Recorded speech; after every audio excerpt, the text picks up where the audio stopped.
No one ready for this. Filipino boy's Elvis voice dominates AGT 2025. Chaos on stage. The moment 12-year-old Liam Reyes stepped onto the America's Got Talent stage, the entire room shifted. Not because he was flashy or loud, quite the opposite. He looked small under the bright lights, his hands trembling slightly as he clutched the microphone. The audience murmured in curiosity. The judges leaned forward. Something about him, his quiet confidence mixed with raw vulnerability, felt different. No one knew why, but the air felt charged, like a spark waiting to ignite. Back home in the Philippines, Liam grew up in a tiny neighborhood where music drifted through the streets like wind. His father, a tricycle driver, would play old Elvis Presley records every night after work. Liam would sit beside him, humming along, watching his father close his eyes as if each lyric held a memory. When his father fell ill and could no longer work, Liam made a silent promise he would sing for him, and for everyone who needed hope. Now, standing on one of the biggest stages in the world, that promise echoed in his chest. "Tell us your name," Simon asked, already sensing something unusual. "Liam, from the Philippines," the boy replied softly. "What will you be performing today?" Heidi added. Liam swallowed hard. "An Elvis song." The crowd chuckled lightly, not out of mockery, but surprise. A tiny kid singing Elvis? No one was ready for that. Even the judges seemed unsure. But as soon as the music began, a hush fell so suddenly it felt like the air froze. Liam opened his mouth, and the room exploded. His voice was shockingly rich, impossibly deep for a boy his age. It carried the warm grit of Elvis Presley, but with a purity that was completely his own. Gasps rippled through the theater. A woman in the second row covered her mouth, eyes wet. The judges stared, speechless. People weren't just hearing a song, they were witnessing something magical, something that struck straight through the heart. Halfway through the performance, everything changed. As Liam hit a powerful note, the lights malfunctioned. A sudden pop echoed overhead. A panel sparked. The crowd cried out in panic. Stagehands rushed forward. Chaos spread across the room, but Liam never stopped singing. His voice did not waver. Instead, it grew stronger, steadier, like he was pushing back the fear with every breath. The judges watched in astonishment. Even as crew members scrambled to fix the lights, Liam stood like a beacon in the storm, anchoring everyone with the sound of hope. And then something extraordinary happened. The audience began to calm. People who had stood to leave sat back down. The panic faded, replaced with awe.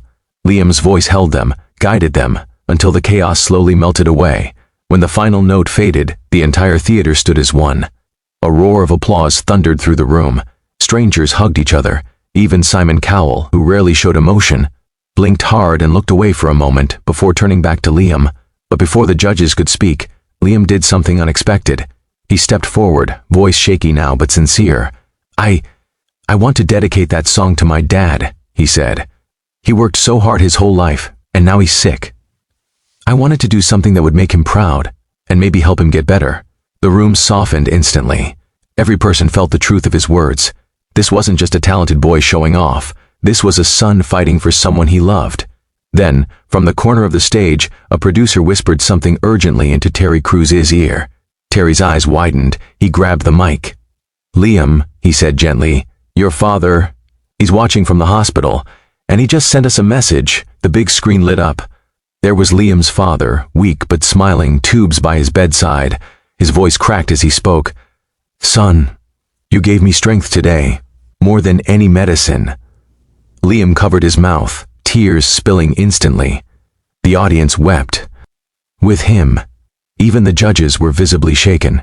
And then, in a moment that would replay across social media for years, Simon Cowell stood up, walked to the golden buzzer, and slammed his hand down with a force that echoed across the arena.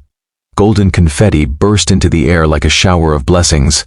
Liam fell to his knees, overwhelmed, but what happened next stunned the world even more. As the confetti fell, people in the audience began donating money, right there in the theater, toward Liam's father's treatments. A woman started it, then another, then dozens, then hundreds. A wave of generosity swept through the room. No one instructed them, no announcement was made. It was pure compassion, spreading from seat to seat like wildfire. The show had never seen anything like it. Liam looked around, sobbing openly, not from fear or surprise, but from gratitude. Humanity had risen around him like an embrace. By the end of the night, not only had Liam earned the golden buzzer, he had raised enough money to help his father receive the care he desperately needed. As he walked off stage, Terry placed a hand on his shoulder.